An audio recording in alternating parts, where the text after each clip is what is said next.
Welcome to News This Week, a series where we unpack the main blind items and trendy topics of what you may or may not have seen in the past week in order to keep you updated about what's going on in South African news and politics. Let's get into it. Our first topic of discussion will briefly delve into the current situation in Kenya.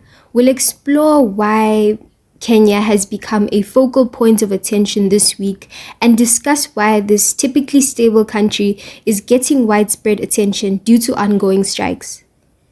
Young demonstrators have held a nationwide demonstration this week to oppose tax increase proposed by Kenya's President William Ruto's government.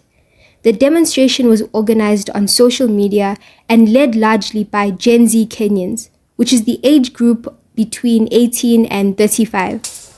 Kenyans live-streamed the demonstration and caught President William Ruto's government off guard. Apparently, the proposed tax charges are so high, it's becoming very difficult for people to afford their basic needs like bread, toiletries, and sanitary pads even. Inside sources have provided a breakdown of the proposed tax changes in Kenya. VAT on bread. Bread will no longer be zero-rated and will attract a 16% VAT, potentially increasing its cost by at least 10 Kenya shillings. Imagine going from not paying tax for bread to paying 16% VAT. Airtime and data will rise from 15% to 20%.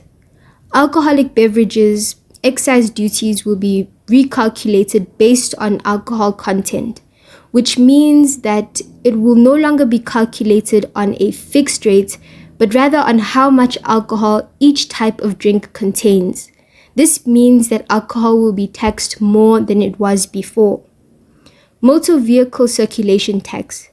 Motorists will be required to pay up to 100,000 Kenya shillings annually in order to keep their vehicles on the road. And there's so much more, but we'll have to leave it there for now. It appears that those in charge of governing the country are not fully aware that Kenya is only a developing country, much like many of the countries on the African continent, where a significant majority of people live below the poverty line.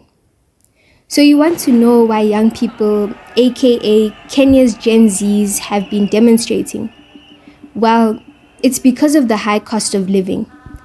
These young people are reacting to the government's proposed new taxes, the controversial finance bill, the bill which has provisions that are seen as imposing extra burdens on ordinary citizens and businesses, and has now sparked immense outcry from the public, which are already burdened with such a high cost of living already.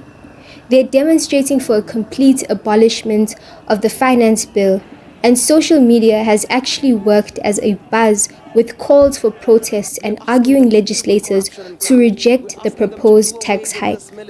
However, a week later, and their demands have still not yet been answered. Many of the protesters are young people, barely the age of 25, and have been mobilized by social media enthusiasts, especially on TikTok and Twitter. And these are their concerns. Close to 80% of Kenya's population is under the age of 35. However, 50% of them are unemployed, they're jobless, and even the working class, over 60% of them struggle to afford basic necessities, especially because of the current tough economic situations.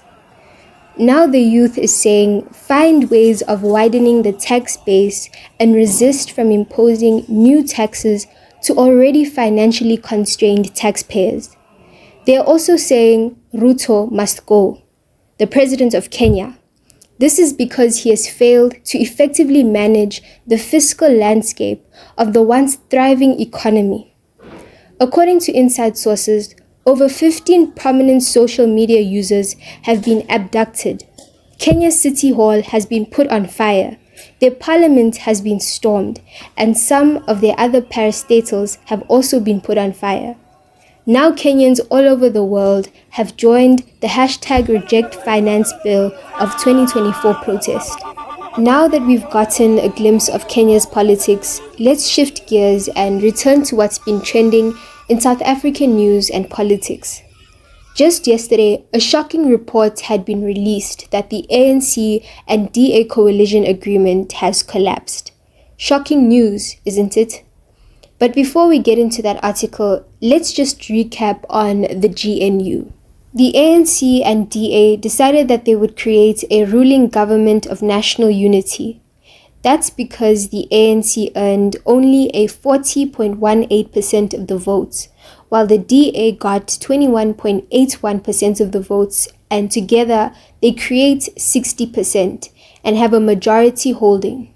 However, the ANC and DA have always had a rocky relationship, and this is only going to complicate their efforts to form the official GNU.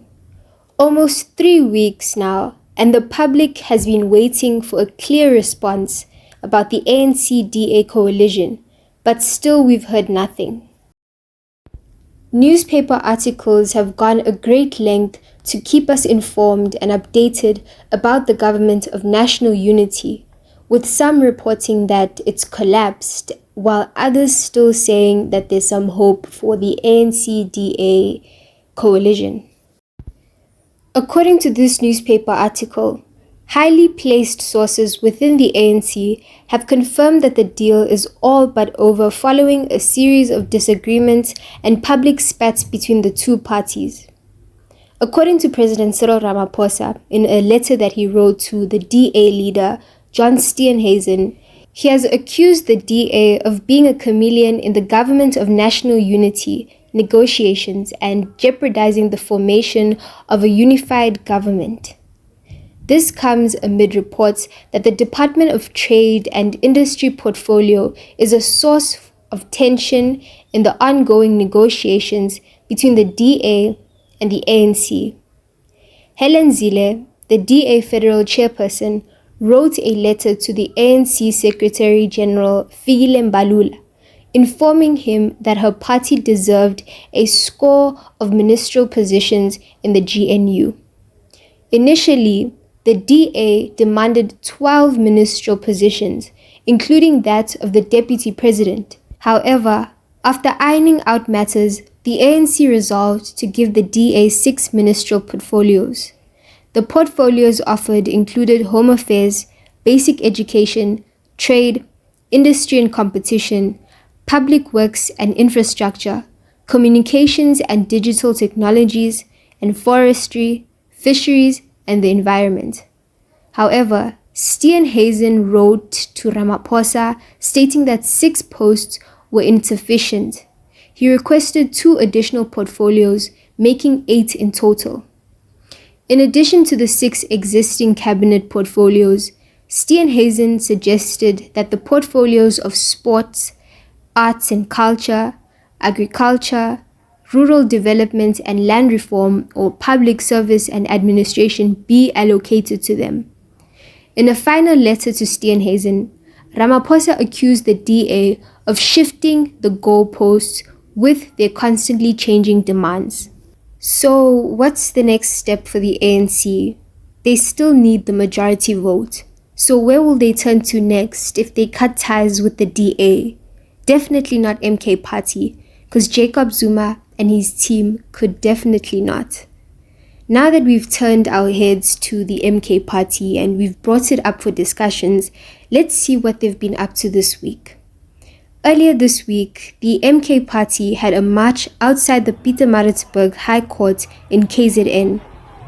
This was because of the arrest of the IEC's area manager there, who was suspected of tampering with the ballot papers in the 29 May 2024 elections. The MK Party earlier this week announced that it will approach the International Court over the alleged rigging of the 29 May 2024 election polls. Listen to this clip.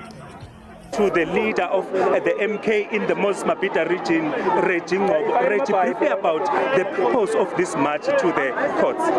Thank you very much. The purpose of this march, we are here to voice our anger and disgruntlement that there is one suspect that is appearing in court in connection with the theft of our voters MK, and we want also to tell the court that there are other 4 pending cases, case 25 and case 26, that was opened at Alexandra police station that is not yet been rolled in the court.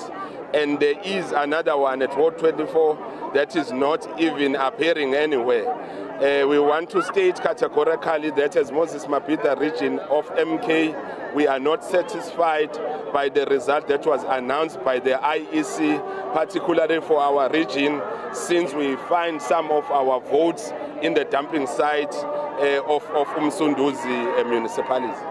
We also understand that, Reggie, this person was apprehended by you guys. What was he doing at the time? Or where was these ballots found? The ballots were found in his possession, in his vehicle, and upon confrontation with our forces, he ran away and we chased him to his house. And when we got in there, we found more ballot papers and boxes in his private home.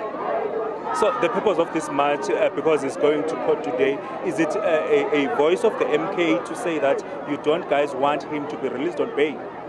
Perfectly so, yes. We want him not to be released on bail, but we are more concerned and we want to know, or the court to find out who were behind all those shenanigans that he was performing, because we believe that the IEC material is a state material, so it cannot be in a position of an individual, and who authorized or who gave that individual those materials.